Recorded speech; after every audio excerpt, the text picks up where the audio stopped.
Hey guys, Morgan's Maintenance. Today's tour review is going to be a pair of wire strippers from Fujiya. I'll probably say that wrong several times throughout this video, but the part number on these are 330-200. You can see mechanic pliers there. Other than that, and their name up there, everything else is in a total different language. You can see made in Taiwan down here, but even though all that's in another language, I didn't have to buy these on Amazon Japan. I was able to pick these up on US Amazon, and they were brought to my attention by Matt HMM. We both like the Knipex electrical installation pliers because they're super thin, but the downside to these are they are only 14 and 12. So I use these all the time. I forgot what the part number is on these, and mine's kind of worn off. I think it's like 1881-8 or something like that. They're going to run you about 71, 72 bucks. Really expensive in my opinion, especially because of the fact they only do 12 and 14. But if I'm only using 10 or 12 and 14 gauge wire, these are my go-to wire strippers. I like them even better than the forged wire strippers, but it's really hard to buy these whenever you can buy these that do 10 through 20 for like 58 bucks, and they do a whole lot more stuff. It's very hard to buy these in my opinion for a lot of people. So I think this might be the kind of replacement for this for a whole lot of people. There's a few people out there that are like me that there's going to be I don't know, would still want these for one particular reason, but for the most part this actually covers more bases. Comes in at 32 bucks. It's a whole lot cheaper.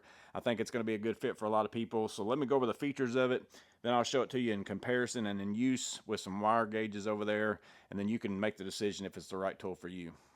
So features wise, as we get into this, again, it is a pair of wire strippers, kind of like the electrical installation pliers, a little bit longer, a little bit slimmer. So size wise though, pretty close. This one does have a much finer point. It's more like an actual needle nose versus these are a little bit flat. This one I probably would like better for knocking out knockouts, but if you're a resi person, which is what I think that this is going to kind of be suited for, I think if you run MC and run metal boxes and stuff all the time, you might still want to go with this. But if you're running those plastic boxes and you also run just Romex cable and stuff like that, this is definitely a pair that would be interesting to look at. So you have everything about it. You've got a crimper down here. You've got bolt cutters. I'll explain why that's okay in a minute. You've got a cutter, and then you also have the downside to most of the time anyways, whenever you deal with products from overseas, it's as far as if you're an electrical person in the US, it is in metric. So you got M4 for the bolt cutters, M3, then you have 5.5, and then it goes all the way down to 0.3. So then you're probably thinking, well, that's no use to me because I'm going to have to figure out what gauge is what. Is it even equivalent? Those kinds of things. But back here on the back side, you can see they do have AWG 10 through 22. I'm going to strip some wire here in a little bit to see if that works out. You know, is this gauge the same as this gauge? Is it going to nick the wire? Is it going to do those things? Now, whenever you get into the bolt cutter, you can't really do a whole lot about that. It is only M4 and M3, but I did take a number 6 or a 632 screw. If you kind of line it up there and go through the M4 slot, kind of treat it like it's the Knipex forged wire strippers bolt cutter. Just slide it in and out because they are both threaded options. They're the kind that you got to thread it in, cut it, unthread your screw. But this screw fits in here without catching the threads. If I put it through, pull it tight, it does cut, so I can then pull off. That extra piece just fell out there. Slide this out. You look at that screw, a little bit of a sharp point on it there. Probably not exactly perfect, but I think you could work with this. So number 6 or 632, I believe that you could definitely use it and cut it in here. You get into the number 8, it probably goes into that. Oh, actually, that's the other half of my number 6. Let me grab a number 8. I've got one somewhere.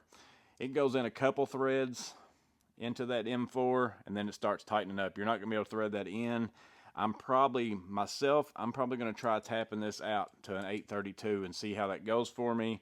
I think I might be able to do that, but again, just take note of that. The bolt cutters are actually metric. Nothing you can do about that. But again, you do have the US gauge sizes there if you're a American electrician, but I mean, if you're a metric person and those are the screws you use, this is a good pair for you as well. One thing about the crimper, that is something that the Knipex pliers have on those, but as I mentioned in the review for that, it's way up here at the very top. So whenever you go to get leverage on that, it doesn't do a very good job. You know, you can't really get a good crimp. You can't get a lot of pressure on it. Doesn't do very well. Again, you got 2 different types of crimps up here, or 2 different sizes. You got one there and then one here. I'm just going to stick stuff in there. I'm not going to mess with putting wire and stuff in there. So if I take this up here at the top, squeeze that, very easy to put pressure on that. Again, there's no wire in there, but it does do a really nice job right there. As far as that crimp right there, looks pretty good. I'm going to also put one down here in this bottom one. We're going to close that up too. Real easy. You can see that there. So that crimp being down here is a plus in my opinion over the crimp being up here on the electrical installation pliers. I never use this. It just, you can't do anything with it in my opinion. Forged wire strippers doesn't even have any, so you can't even put that into the conversation. So again, crimps, bolt cutters are iffy. Stripping gauge, cutting wire, I'll show you that here in a minute. And then other than that, it's the size more than anything, that fine tip needle nose, and the price tag, 32 bucks. So you'll be able to fit these pretty much in any slot on a pouch, even the smallest slots that you got. So it's going to take up a lot less room than a bigger pair of cutters. You could probably even, in all honesty, stick it in some of these even really small ones if you really wanted to, because sometimes the forged wire strippers, if I run these in this one, especially if I turn it around this way, it will catch on my tape measure whenever I'm taking it in and out. A little bit big for this one too, doesn't fit down in there all the way, can slide out. The electrical installation pliers do pretty decent, you know. But again, that's what I'm saying. These pliers are pretty much the Knipex electrical installation pliers, except for more gauge as far as size wise. More gauges though, at least a bolt cutter, and then also a better crimper. But let's see how it does on this wire. So we'll start out with the cutters. Here's some 14-2. No problem cutting that. Come over here to strip. Again, I'm on my metric sizes there. I'm going to flip around. 14's that third one up. So I'm going to pull that out. We'll look up close to that. I feel like I don't really see any nicks. It did a pretty decent job on there. I'm going to go ahead and hit it one more time. Yeah. Does a really decent job. So if you kind of crimp on it like that, flip it up, pull it off, there you go. So again, 14, crimp there, slide it up, pull it off. Let's inspect it on the white. Yeah, I'm not seeing any kind of nick whatsoever. So again, I was a little curious, is the metric, because if I don't have any metric wire, so 14 is the equivalent of apparently 2.0. So I don't know how well it does for the 2.0, but on 14 gauge, seems like it's doing pretty well. And then again, the cutters are really nice. Let's go over to 12 gauge. This is 12-2. Try the cutters. And this is 12-2 solid. So again, cutters are fairly decent. Don't have a lot of cushion down here, so if you get used to that. So let me go ahead and go over to Knipex. We'll see how much easier.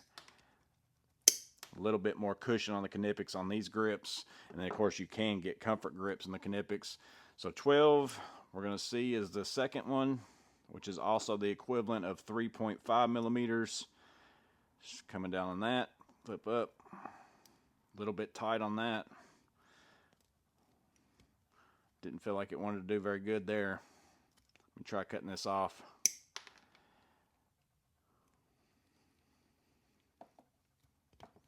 So you almost got to do a little bit of a spin on that 12. So we'll see what we do here. It's not the same as the 14. 14 kind of stripped easy.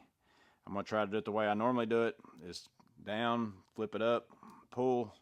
Yeah, see, you almost got to do a little bit of this action for the 12 gauge. It's not really damaging the wire at all, but it's not as easy as the 14. So I think 2.0 is probably more like 14 than what 3.5 is more like 12. I'm going to actually try flipping it around this way too. Let me do that and see if I come in from the 3.5. If it does any different. No, still about the same. So 12 gauge, you're going to have to do a little bit of twist on it, as well as kind of the normal mode that I do is, again, I just kind of come in at the angle, cut down, turn it up. Usually most things will strip pretty easy right then, but 12 gauge, a little bit different apparently. Now all I have for 10 gauge is 10-3, so I've got 3 conductors and a ground in there. This is actually a little bit wider than what this cutter is, or as far as height wise, so I don't think I'll be able to cut all the way through this in one cut. Yeah, so right there is 10-3. I cut through. It cuts pretty easy. I'm going to try to pull it out. You've got 1 wire still in there. So I'm only able to go through 3 wires because of the height of the cutter. I'm going to have to do 2 cuts. So in order to cut 10-3, I'd have to cut, pull out, slide up again, and cut again. Cuts through it pretty easy, but you're not going to be able to do it all in one cut just because of the width of it. So now 10 is going to be the 5.5 or 10. We're going to go clamp down, twist up. Feels like I'm going to have to do the same as the 12 on this. Actually, it doesn't feel like it's stripping very well at all for that, so you're going to have to put your thumb behind it. Again, you're going to have to get used to it as you go. What do you got to do? That one actually came off pretty easy.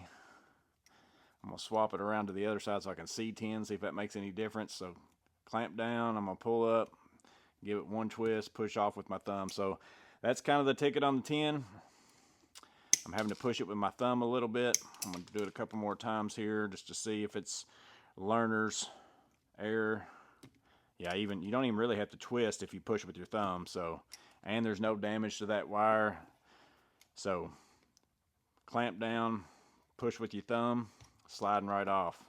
It's just hard to get it to do it just in general. Like, you can't just grab it and just strip it off. You'd have to go all the way around like so, and you're still gonna have to push with your thumb. So every wire's been a little bit different. 14 came off super easy. Didn't have to do anything special with that. Just basically put it on there, slide it off. 12 was a little bit harder.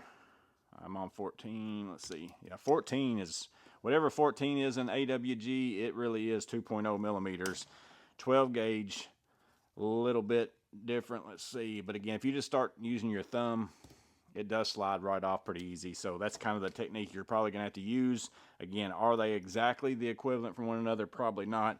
So what's the one difference? The main thing that's going to be different for everybody, like I said, is the opening of this cutter. Like I've said with every pair of strippers that I've talked about on my channel, if you're running residential cable, 12 gauge, 14 gauge, especially 12.2, 14.2, probably even 14.3, and 12.3, 10.3, a little bit small on the cutter, you're not going to have any problem sticking any of the wires that you're going to use if you're using Romex cable inside of these and cutting those with it. However, if you're like me and you use MC cable, that's where the difference comes in for the Knipex. You're never going to fit that in there. I can sit there and smash around on it to cut it, but who wants to do that? Versus with the Knipex, you can see how far that opens.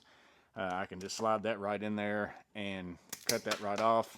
No problem with that. Or the forged wire strippers. Actually, these forged wire strippers are a little bit harder because it's got that spring in there. They don't open as wide, but still, I can get it right on there and cut right through all three of those wires and this aluminum shielding. But these actually are easier than the forged wire strippers because I don't have a spring. Like, I can open these that wide. The forged wire strippers only open, you know, that wide. So they're actually better. But again, 71 bucks for these. I've always said I feel like that's crazy. Crimper's not really all that great on these, and you only got 12 and 14. It's just the cutter is amazing. The size is amazing. So this one here has that amazing size, has multiple options for stripping different gauge wire, has a better crimper, has at least a bolt cutter because, again, you're not gaining that on these anyways, and it comes in at 32 bucks. So it just might be a good fit for a lot of people. So yeah, guys, that is the Fujiya 330-200. Again, 32 bucks on Amazon. Lots of features, really slim. So not a bad price at all. I think a lot of people are going to like these. But let me know in the comments below what you think, if it's something you might would pick up. If you've been running them, let us know your feedback on longevity, those kinds of things like that. Always interested to hear that kind of feedback in the comments below as well. But more than anything, just letting you know that these are out there in case it's a good fit for you. Hope it's helpful. Stay safe. Have a blessed day. I'll see you on the next video.